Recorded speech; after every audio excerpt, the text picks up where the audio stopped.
അമേരിക്കയും ബംഗ്ലാദേശും പകരച്ചുങ്ക കരാർ പ്രഖ്യാപിച്ച പാടെ ഇന്ത്യൻ ഓഹരി വിപണിയിൽ കിറ്റക്സ് അടക്കം നിരവധി ടെക്സ്റ്റൈൽ കമ്പനി ഓഹരികൾക്ക് ഇടിവ്.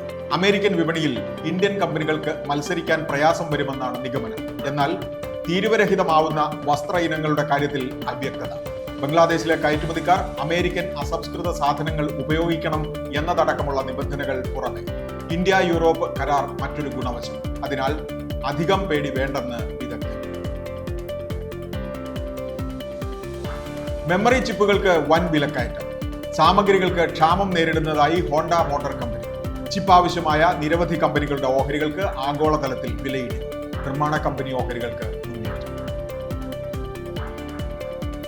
ഗോൾഡ് സിൽവർ ETF-കളിലേക്ക് ജനുവരിയിൽ വൻ നിക്ഷേപം. സ്വർണത്തിന്റെ കാര്യത്തിൽ പ്രതിമാസ വർധന 106%, 24,040 കോടി രൂപ. സ്വർണ്ണ ETF-കളിൽ ഇപ്പോഴുള്ളത് 1.84 ലക്ഷം കോടി രൂപ. വെള്ളിയിൽ 1.16 ലക്ഷം കോടി.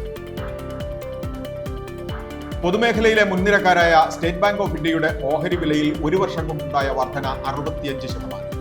കോളടിച്ച് LIC. അവരുടെ പക്കലുള്ള ഓഹരിയുടെ മൂല്യം വർദ്ധിച്ചത് 40,000 കോടി രൂപ. പ്രമുഖ ബ്രാൻഡായ മന്ന നിർമ്മിക്കുന്ന തമിഴ്നാട് കേന്ദ്രമായ സതേൺ ഹെൽത്ത് ഫുഡ് പ്രോഡക്ട്സ് ഏറ്റെടുത്ത് റിലയൻസ് കൺസ്യൂമർ പ്രോഡക്ട്സ്. ചെറുധാന്യ ഉൽപ്പന്നങ്ങളിലും ആരോഗ്യ പരിപാലന ഇനങ്ങളിലും ഫോക്കസ് കൊടുക്കുകയാണ് റിലയൻസ്. ബിസിനസ് വാർത്തകൾ വിശദമായി അറിയാൻ ധനം ഓൺലൈൻ.